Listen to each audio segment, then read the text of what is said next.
Shalom, dear friends and congregants.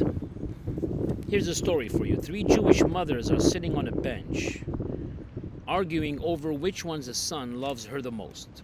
The first one says, my son sends me flowers every Shabbat. You call that love, says the second mother. My son calls me every single day. That's nothing, says the third woman. My son is in therapy 5 days a week, and all he does is talk about me. I know you love your synagogue, and here's a story that I hope will introduce the words I would like to express on this special Shabbat, because every Shabbat is special. A young, inexperienced rabbi called on a colleague with many more years of experience for advice. He says, take the heads of this congregation, for instance, says the old rabbi. They are pious and God-fearing. I never have any trouble with them. They always do what I tell them. What makes you so sure that they do? The young rabbi asked, and the old rabbi laughed. He says, you see, I am careful not to ask them to do what I know they won't. See, my friends, some people feel the urge to share with me why they are unable to be present at services. Some find it necessary to alert me that their children are faced with too many distractions and activities which preclude them from attending Shabbat services. For my part, I never put anyone on the spot, and I ask them, why don't they come to the synagogue? I ask myself, do I need to justify to anyone why I didn't go to the gym or I overindulge in too many sweets? And yet, when people see me in the community, the urge to explain their absence in synagogue always seem to filter in the conversation.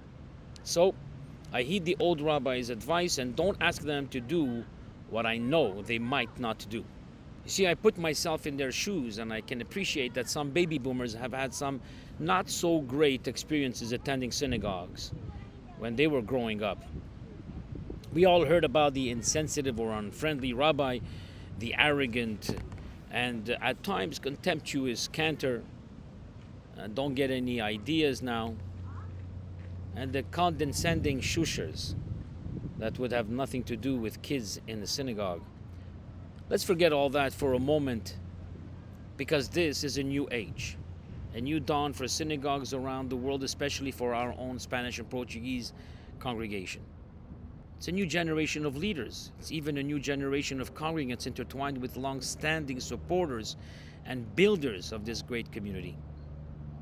Times are different now, and people's needs are different too. We understand you.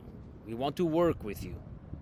We want you to consider this, saying, I don't pray because it makes sense to pray. I pray because my life doesn't make sense without prayer. Once you start going regularly to synagogue, especially on Shabbat services, you may very well find it habit forming. You start looking forward to Saturdays and catching up with congregants, hear some inspiring discussions about the Torah portion, and be moved by beautiful prayers and songs. In our midst, you will find a place to teach our children about Judaism, a place to celebrate wonderful Jewish holidays, and a place to sit around the table and eat and enjoy each other's company. And many people find it's an effective antidepressant.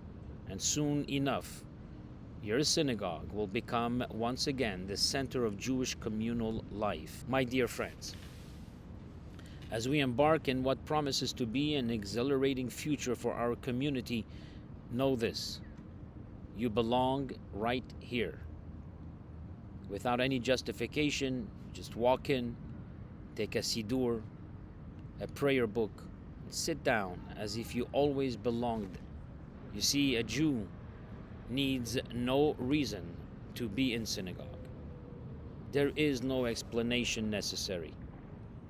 Most of the time, we don't know why we started coming to synagogue. And so, let's offer no rationalization. You only need a reason not to go to synagogue, but to go, no reason is required. I am here because I am Jewish, and going to synagogue is Jewish. Let's not try to find ways to explain why we don't come to synagogue and start putting into plain words why we should. Here's a little anecdote. It reminds me of the man who told his doctor that he couldn't do all the things around the house that he used to do.